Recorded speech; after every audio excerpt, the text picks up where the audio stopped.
മെക്സിക്കോയിലെ ലിയോൺ നഗരത്തിൽ എല്ലാ വർഷത്തെയും പോലെ ഇത്തവണയും ബലൂൺ ഫെസ്റ്റിവൽ നടന്നു. പൈലറ്റുമാരെയും വഹിച്ച് നൂറുകണക്കിന് വ്യത്യസ്ത രൂപങ്ങളിലും വർണ്ണങ്ങളിലുമുള്ള ഹോട്ട് എയർ ബലൂണുകളാണ് ആകാശത്ത് കാഴ്ചവിസ്മയം തീർത്തത്.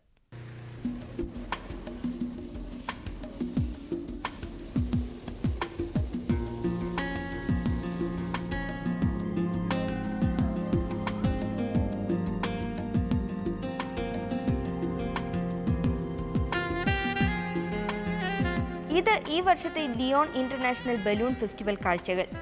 ഫെസ്റ്റിവലിനോടനുബന്ധിച്ച് നിരവധി ഹോട്ട് എയർ ബലൂണുകളാണ് മെക്സിക്കൻ ആകാശത്ത് വർണ്ണം വിതറിയത്. വിവിധ നിറങ്ങളിലും രൂപങ്ങളിലും ഈ ബലൂണുകൾ കാഴ്ചക്കാരെ കൊതിപ്പിച്ചു. ലിയോണിലെ മെട്രോപൊളിറ്റൻ എക്കോളജിക്കൽ പാർക്കിന് മുകളിലൂടെ പൈലറ്റിനെയും വഹിച്ചുകൊണ്ട് ബലൂണുകൾ പറന്നു നടന്നു. ഇത് 12ാം തവണയാണ് ലിയോൺ ഇന്റർനാഷണൽ ബലൂൺ ഫെസ്റ്റിവൽ സംഘടിപ്പിക്കുന്നത്. ഒരു ദശാബ്ദക്കാലമായി 2 മില്യൺ ജനങ്ങളാണ് ഈ ഫെസ്റ്റിവലിൽ പങ്കെടുക്കാനായി ഇവിടെ എത്താറുള്ളത്. It's wonderful.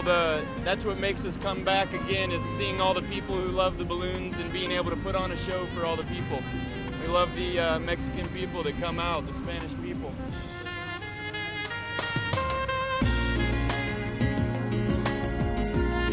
ലെതർ ഉൽപ്പന്നങ്ങൾക്ക് പേരുകെട്ട ലിയോൺ എന്ന വ്യവസായ നഗരത്തിൽ ടൂറിസത്തെ പരിപോഷിപ്പിക്കുക എന്ന ലക്ഷ്യത്തോടെയാണ് ബലൂൺ ഫെസ്റ്റിവൽ സംഘടിപ്പിക്കുന്നതെന്ന് സംഘാടകർ പറഞ്ഞു. 15ഓളം രാജ്യങ്ങളിൽ നിന്ന് 200ഓളം വ്യത്യസ്ത രൂപങ്ങളിലുള്ള ബലൂണുകൾ ആണ് ഇത്തവണ ആകാശത്ത് വർണ്ണം വിതറിയത്.